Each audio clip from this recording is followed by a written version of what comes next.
Oscar விருதுக்கான சிறந்த வெளிநாட்டு பட பிரிவுக்கு இந்தியா சார்பில் ஒவ்வொரு வருடமும் ஒரு படம் தேர்வு செய்யப்பட்டு அனுப்பப்படுவது வழக்கம்.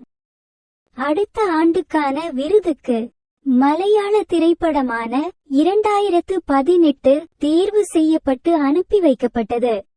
ஜூட் அண்டனி ஜோசப் இயக்கிய இந்த படம் கேரளாவில் ஏற்பட்ட மழை வெள்ள காலத்தில் மக்கள் ஒருவருக்கொருவர் எப்படி தங்களுக்குள் உதவி கொண்டு மீண்டார்கள் என்பதை மையமாக வைத்து உருவானது.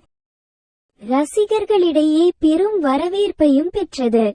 இந்நிலையில் இந்த படம் ஆஸ்கர் விருது போட்டியில் இருந்து வெளியேறி இருக்கிறது. 2024 ஆண்டுக்கான ஆஸ்கர் விருது போட்டியில் பங்கேற்கும் படங்களின் பட்டியல் வெளியாகி உள்ளது.